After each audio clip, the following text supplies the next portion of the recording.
for Gaming Unplugged. And like I said, I am excited for Tokyo Scramble. It's out today. I just got to finish downloading so I can hop onto that.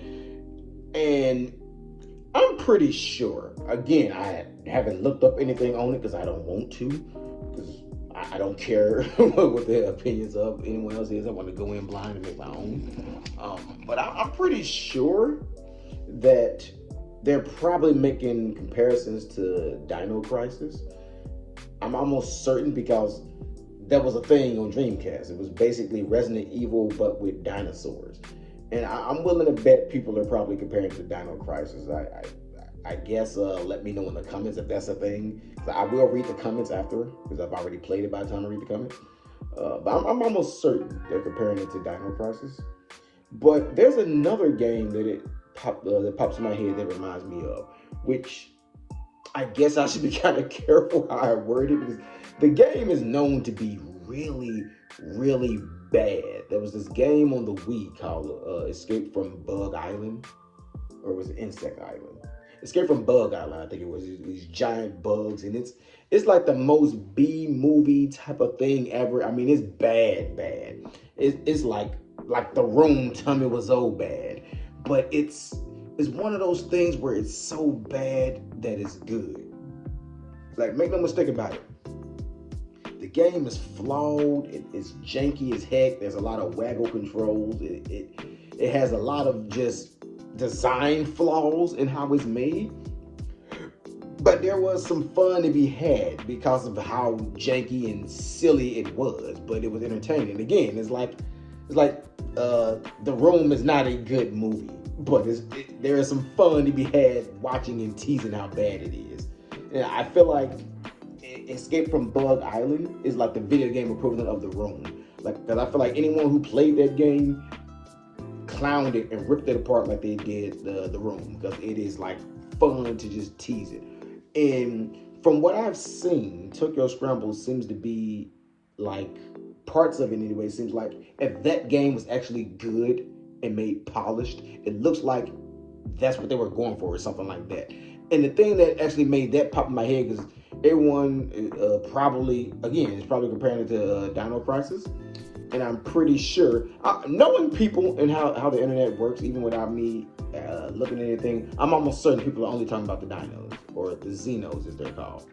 I'm willing to bet people are ignoring the fact that we saw an anteater looking thing and this big bug. And that bug that we saw made me think of Escape from Bug Island. And I'm like, oh, I did enjoy that. So Escape from Bug Island, where you're kind of like a Pac-Man ghost because you can't attack, you gotta just run. So it's also kind of like Dead by Daylight. So I guess it'd be Dead by Dino.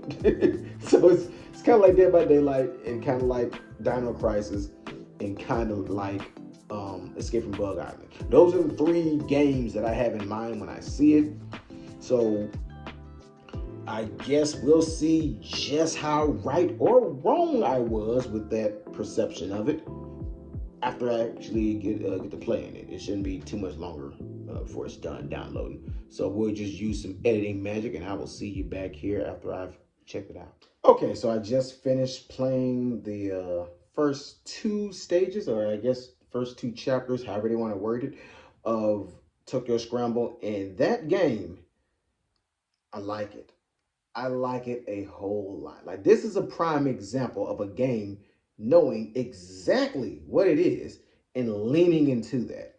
I thought it was going to be kind of janky, like I said earlier, that it reminded me of like Escape from Bug Island. And I was saying, I hope it's like Escape from Bug Island, but polished and better, the game they wanted it to be.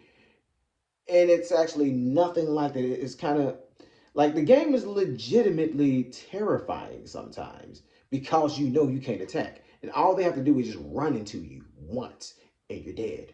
It's over. And you have these apps that you can upgrade. I don't really understand how that works. I guess once you go across enough of these little things, you can upgrade them and they do more things. Right now, I only have a flash, a thing that activates remote devices. Like I activated an escalator to get one stuck on an escalator. I activated this elevator to crush one of the dinosaurs. And I can open doors and they'll close behind me to keep them away from me. So that's pretty interesting. I like that.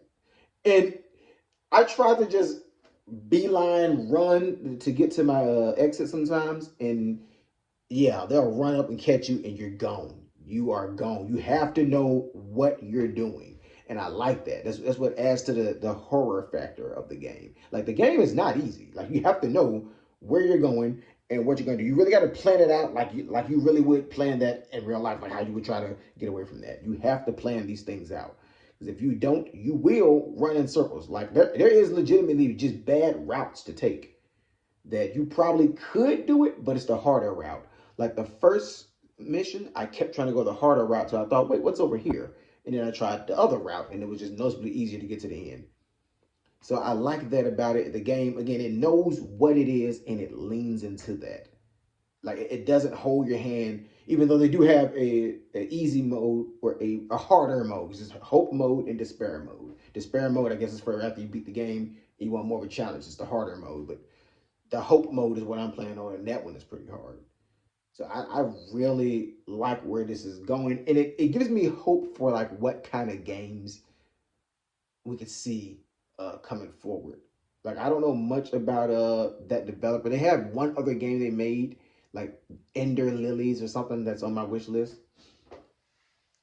So now I know that they know how to just lean into their craft and perfect what it is they're making. I'm ready to check out their other stuff now. But yeah, Tokyo Scramble, I like that.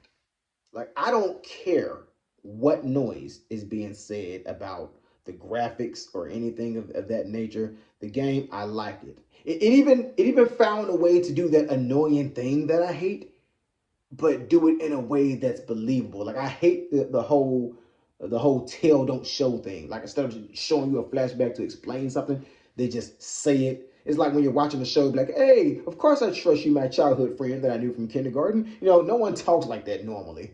So they found a way to put that in the game and make it make sense because she just saw one of the Xeno for the first time. One of the dinosaurs, I guess I shouldn't call it a dinosaur, the game calls it a goblin, but it's clearly a velociraptor, but she saw one of the goblins for the first time, and she's texting her friend, and she's basically saying, "Thank you for always being there for me." And she's like, "You're always," and, she goes into like a little bit of a backstory, so it's kind of like a tell don't show thing, but it's done in a way that makes sense because if you just got chased by a dinosaur and you fell into a sinkhole and you almost died, yeah, you might see your whole life flash before your eyes and you might say some unnatural things. Sure. So in that case, they found a way to make that make sense. So I do like that they found a way to put something that I normally don't like into a game and make sense of it. But now I'm actually interested to try out other games that were in that direct because Tokyo Scramble is a good one. Like that, I think we need more games like that. Like Dead by Daylight always was kind of fun to me, and it kind of reminds me of Dead by Daylight.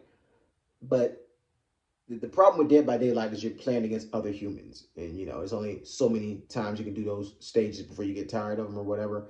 This one, since you're not playing against other humans, they're allowed to cheat a bit, and that actually adds to it. Like I used to hate it as a kid growing up playing the game when I knew the game was cheating me. But in a situation like this, where the game is cheating, it's cheating in a way that makes it more interesting and more entertaining, if that makes sense. Like if you're playing a fighting game against somebody and they got M Bison and they could do what he used to do in Street Fighter Alpha 2 or Alpha EX or whatever it is, where he does the Psycho Crusher that takes all your HP away. If you could do that, that would suck and nobody would want to play against you. But when you go through the story mode, and M Bison does that because it's not a player character. It's just understood. Hey, Bison is powerful. I got to just block that move, and that actually built the tension and makes it more exciting. So games like that knows, again, they know what they are and they know where to cheat the player, where it doesn't feel cheap.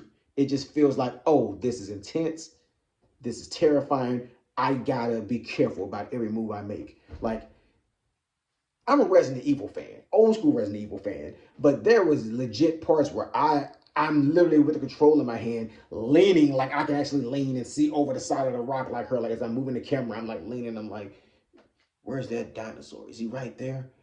He ain't gonna get me, is he? And so I love that, and I've only done like the first two chapters. I can only imagine how far it goes. Um, I will keep updating as I go along, but I love that game. I love the way that it's presented. I love the ability so far. I'm interested in where this upgrade system is going. And again, this is not a review. I'm not gonna give a score or anything. This is just me keeping my words, telling my thoughts on it. Again, that is not the purpose of this channel to give like reviews or anything of that nature. This is just, hey, this is my take on it. This is how I felt about it without being influenced from all the noise online. This is the unplugged opinion of this game so far. Now, if you too want to do your own unplugged gaming, I have a list of tips that can make gaming fun for you all over again if you are having trouble actually enjoy your games with all the crazy noise and discourse going around. And I got that list ready for you right there. Go ahead and check it out.